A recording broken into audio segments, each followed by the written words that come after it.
بہت سارے قوانین میں، اور رابعہ تفصیلاً ان کی طرف لے جائیں گی. جیسے شادی کے قوانین ہیں تو اس کے اندر سزا دلہا کو تو ملتی ہے، مولوی کو نہیں ملتی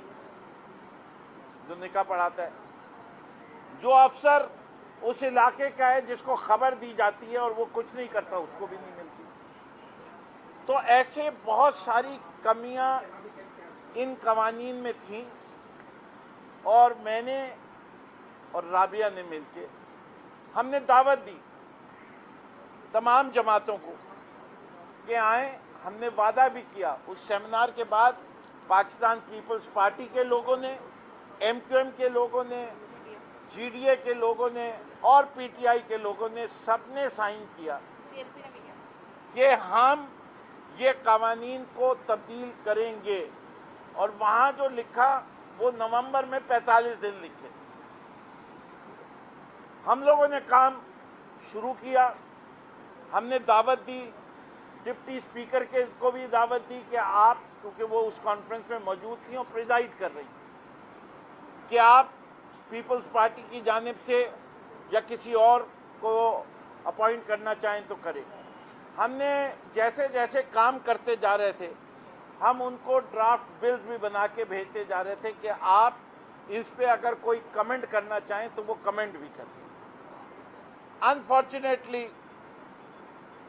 کسی نے کوپریٹ نہیں کیا، اور آخرکار ہم نے تمام کام مکمل کرنے کے بعد بھی بھیجا، اور آج 1.5 مہینہ گزر گیا ہے اس بات کو بھی ہوئے. تو ہم نے مجبوراً، کیونکہ ہمیں یونائٹڈ نیشنز سے بھی وعدہ کیا ہوا تھا،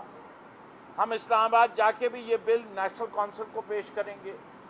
ایس ڈی جی گولز والوں کو پیش کریں گے. اس لیے ہمارے لیے لازمی ہو گیا کہ آج یہ بل، جن کی تعداد 20 ہے اور ہم نے ایک کتاب کی شکل میں کر دی ہے، یہ 20 بلوں کے پہ مشتمل جو ہم نے امینڈمنٹس کی ہیں قانون میں، یہ وہ سارے قوانین ہیں جو موجود ہیں. لیکن کچھ قوانین بہت پرانے ہو چکے. کوئی قوانین 2006 کا بھی ہے اس کے اندر، شاپ ایکٹ. اس کے اندر آپ کو پتہ ہے کہ ہمارے بہت سارے بچے کام کرتے ہیں. اب جب سے چائلڈ پروٹیکشن ایکٹ آیا ہے اس کے تحت کام نہیں کیا جا سکتا. پاکستان تحریک انصاف ایک خاص ویو رکھ سکتی ہے اس کے اوپر. چند گھنٹوں کے لیے بچوں کو جن کی عمر 14 سال سے زیادہ ہو، ہم سمجھتے ہیں ان کو چند گھنٹے، 4 سے کم گھنٹے اگر کوئی دن میں کام کرنا چاہے وہ کام کر سکتا ہے. لیکن فل ٹائم امپلائمنٹ پہ ہم یقین نہیں رکھتے. ہم نے قوانین میں وہ تبدیلیاں لائیں. میں چاہوں گا کہ رابعہ وہ قوانین کے اوپر روشنی ڈال دیں، اور اس کے بعد پھر ہم اس وقت کی کراچی کی صورتحال پہ بات کریں. السلام علیکم جی. جیسے فردوس صاحب نے بتایا کہ یہ جو قوانین ہیں بچوں کے حوالے سے، چونکہ پاکستان نے انٹرنیشنل انسٹرومنٹ سائن کیا ہوا ہے چائلڈ رائٹس کمیشن کے ساتھ، اور اسی طریقے سے ہماری اپنی بھی پاکستان کے اور صوبہ سندھ کی آبلیگیشن ہے کہ ہم بچوں کی حقوق کی حفاظت کریں. یہ کل 20 کے قریب بل تھے، جن میں سے 4 ایسے بل تھے جس کے اوپر کوئی ایسے گیپس نہیں تھے، یعنی جس کا سٹیٹس گرین تھا. لیکن باقی 16 بل ایسے تھے جن کے اوپر کسی نہ کسی سٹیج کے اوپر ہمیں امینڈمنٹس کی ریکوائرمنٹ تھی. اس میں کچھ میں چیدہ آپ کو بلز بتا دیتی ہوں جو کہ کرٹیکل ہیں اور آج کے حوالے سے، ایشوز کے حوالے سے وہ بہت ہی اہمیت کا حامل ہیں. سب سے پہلے یہ کہ چائلڈ پروٹیکشن اتھارٹی ایکٹ بھی اس لسٹ کے اندر شامل ہے، اور اس کے اندر جیسے فردوس صاحب نے بتایا کہ ہر بل کے اندر ایج کے گیپ یا ڈفرینس کے علاوہ بھی ایسے قوانین ہیں جن کو کہ تبدیل کرنے کی اشد ضرورت تھی. فار ایگزامپل کہ اگر کوئی بچہ گم جاتا ہے تو اس کے لیے چائلڈ پروٹیکشن اتھارٹی ایکٹ کے پاس یہ ذمہ داری ہونی چاہیے یا امپاورمنٹ ہونی چاہیے کہ وہ 4 گھنٹے کے اندر اگر کوئی بھی اس کی ایف آئی آر درج نہ کرائے تو چائلڈ پروٹیکشن اتھارٹی ایکٹ جو ہے وہ اس کی ایف آئی آر درج کر سکے. اسی طریقے سے انسپیکشن، یعنی آپ کے صوبے کے اندر welfare organization, remand homes, hospitals یا ایسے آلٹرنیٹ ہومز جو کہ بچوں کو، آرفنیجز جو بچوں کو بیسکلی ہوسٹ کرتے ہیں یا رکھتے ہیں اپنے پاس، یا سیف ہاؤسز، ان کی انسپیکشن کا رائٹ چائلڈ پروٹیکشن اتھارٹی کے پاس ہونا چاہیے، جو کہ ابھی قوانین کے اندر وہ رائٹس موجود نہیں ہیں. نہ صرف انسپیکشن کا رائٹ موجود ہونا چاہیے، بٹ ان کے پاس وہ لیگل پاور بھی ہونی چاہیے کہ اگر وہ اسٹینڈرڈس کے اگینسٹ ہے ان کی پریکٹسز تو ان کے اوپر وہ لیگل ایکشن لے سکیں، ان سے سالانہ ان کے فائنینشیل رپورٹس مانگ سکیں، اور پھر رینڈم بیسس کے اوپر آرفنیجز کی جو جس طرح آپ نے جیسے دیکھا کہ اس میں ایک بل ایسا بھی ہے جو کہ سندھ آرفنیجز ایکٹ ہے. صوبے کے اندر کوئی 43 ان رجسٹرڈ آرفنیجز موجود ہیں، اور میں 43 اس لیے کہہ رہی ہوں کہ یہ وہ آرفنیجز ہیں جو کہ سرفیس پہ ہمیں نظر آتے ہیں، لیکن ان میں سے کوئی ایک آرفنیج بھی، چاہے وہ ایدھی ہو، چھیپا کا ہو، یا کسی اور کا ہو، یا کسی اور پرائیویٹ ادارے کا ہو، کسی نے اپنی رجسٹریشن اس ایکٹ کے تھرو نہیں کرائی ہوئی، جس کی وجہ سے یہ ہر طریقے سے ذمہ داریوں سے، قانونی ذمہ داریوں سے بری و ذمہ ہو جاتے ہیں.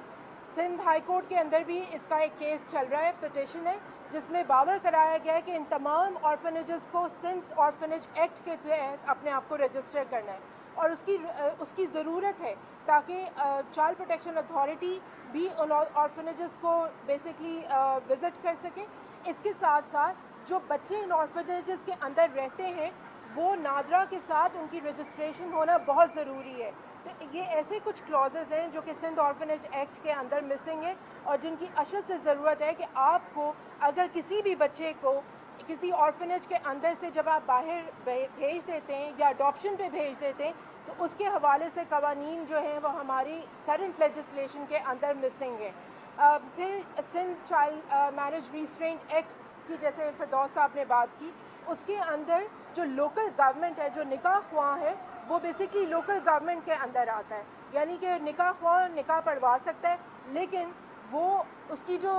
فریم ورک ہے قانون کی، اس کے اندر لوکل گورنمنٹ کا ذکر ہی نہیں ہے. تو آپ اگر کسی چائلڈ میرج کے اندر کوئی کیس پرسو کرتے ہیں تو وہ جو مولوی حضرات ہیں یا لوکل گورنمنٹ کا سیٹ اپ ہے وہ اس قانون کے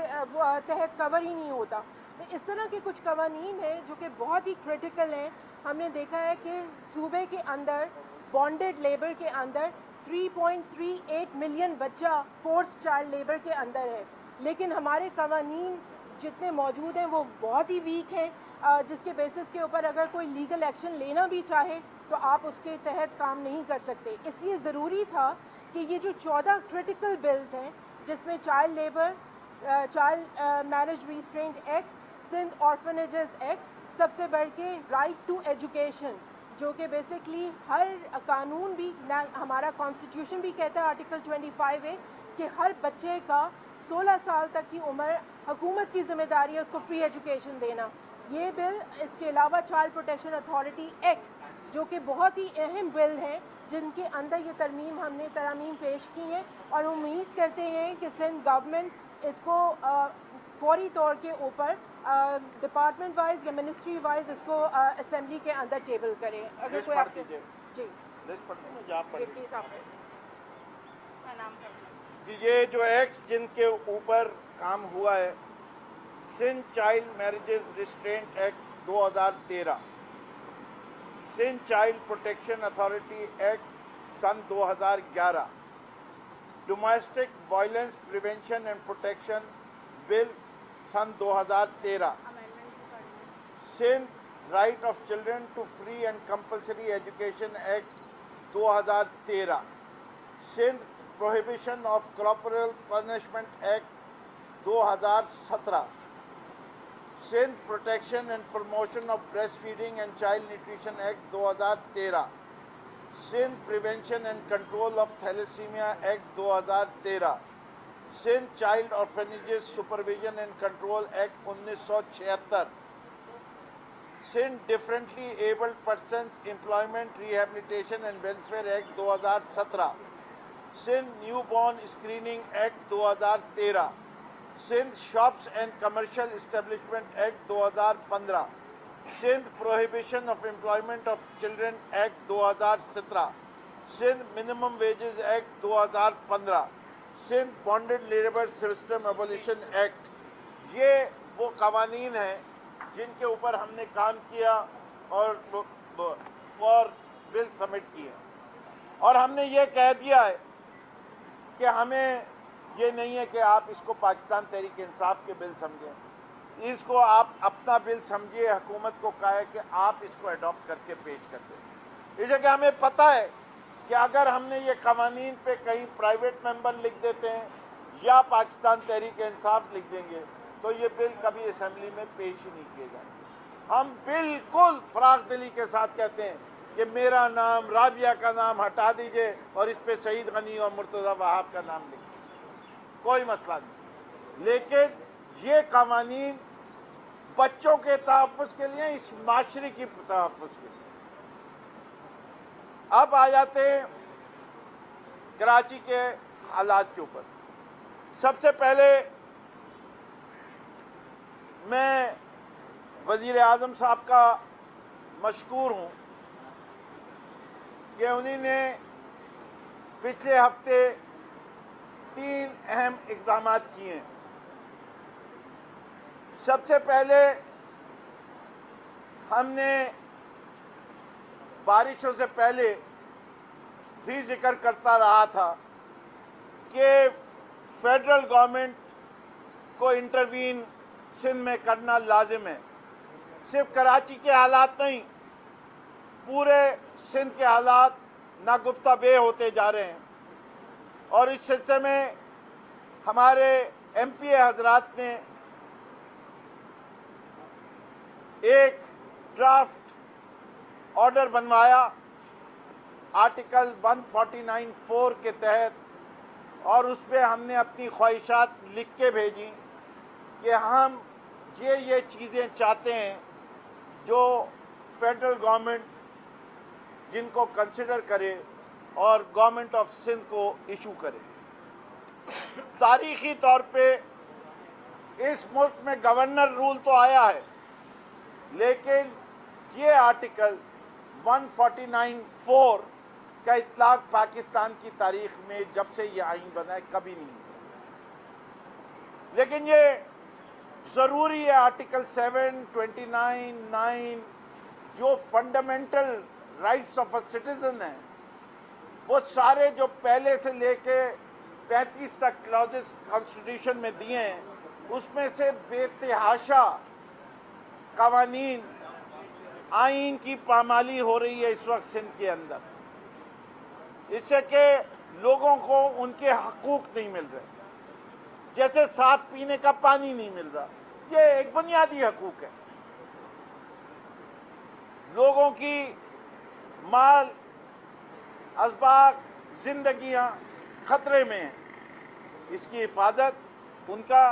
حکومت کا بنیادی فرض ہے، اور اس کا ڈیمانڈ کرنا ان کا بنیادی حقوق ہے۔ چاہے وہ گٹر کے پانی سے جان خطرے میں آئے، یا کسی دہشت گرد کی گولی سے خطرے میں آئے، یا اس مچھر سے خطرے میں آئے جو بارش کے پانی کی وجہ سے پیدا ہوا، حکومت سندھ کو جواب دہ تو ہونا ہوگا۔ تو ہم نے اس سلسلے میں جو خط لکھا وزیر اعظم صاحب کو، مجھے بڑی خوشی ہے